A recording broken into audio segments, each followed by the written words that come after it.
Salut les bien-aimés et bienvenue à With Nous.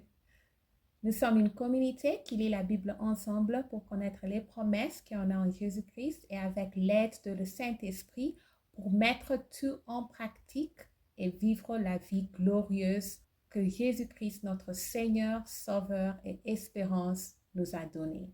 Aujourd'hui, nous commençons avec Seconde Épître de Pierre, chapitre 1.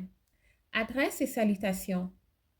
Simon, Pierre, serviteur et apôtre de Jésus-Christ, à ceux qui ont reçu en partage une foi du même prix que la nôtre, par la justice de notre Dieu et du Sauveur Jésus-Christ. Que la grâce et la paix vous soient multipliées par la connaissance de Dieu et de Jésus notre Seigneur. La pratique de vertu chrétienne. Comme sa divine puissance nous a donné tout ce qui contribue à la vie et à la piété, au milieu de la connaissance de celui qui nous a appelés par sa propre gloire et par sa vertu, lesquels nous assurent de sa part les plus grandes et les plus précieuses promesses, afin que par elles vous deveniez participants de la nature divine, en fuyant la corromption qui existe dans le monde par la convoitise. À cause de cela même, faites tous vos efforts pour joindre à votre foi la vertu, à la vertu la science, à la science de la tempérance, à la tempérance la patience, à la patience la pitié. Je tourne la page. À la piété l'amour fraternel, à l'amour fraternel la charité. Car si ces choses sont en vous, et y sont avec abondance, elles ne vous laisseront point aussi ni stériles pour la connaissance de notre Seigneur Jésus-Christ. Mais celui en qui ces choses ne sont point est aveugle. Il ne voit pas de loin, et il a mis en oubli la purification de ses anciens péchés. C'est pourquoi, frères, appliquez-vous d'autant plus à affirmer votre vocation et votre élection, car en faisant cela, vous ne procherez jamais. C'est ainsi en effet que l'entrée dans le royaume éternel de notre Seigneur et Sauveur Jésus-Christ vous sera pleinement accordée.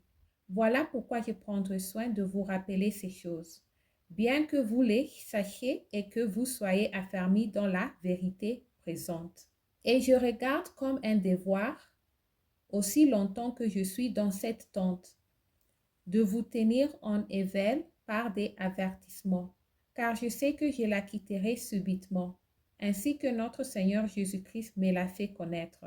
Mais j'aurai soin qu'après mon départ, vous puissiez toujours vous souvenir de ces choses. Ce n'est pas en effet en suivant de fables habilement conçues que nous vous avons fait connaître la puissance et l'avènement de notre Seigneur Jésus-Christ, mais c'est comme ayant vu sa majesté de nos propres yeux, car il a reçu de Dieu le Père honneur et gloire, quand la gloire magnifique lui fit entendre une voix qui disait: celui-ci est mon Fils bien-aimé, en qui j'ai mis toute mon affection.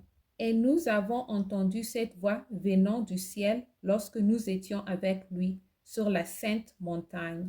Et nous tenons pour d'autant plus certaine la parole prophétique, à laquelle vous faites bien de prêter attention, comme à une lampe qui brille dans un lieu obscur, jusqu'à ce que le jour vienne à paraître et que l'étoile du matin s'élève dans vos cœurs.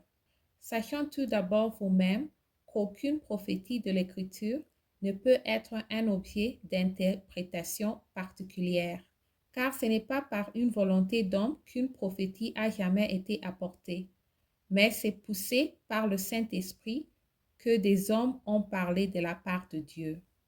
Amen. Merci d'avoir lu ensemble. J'améliore mon français en lisant la Bible. Demain, on continue avec chapitre 2. Restez en Jésus-Christ et shalom.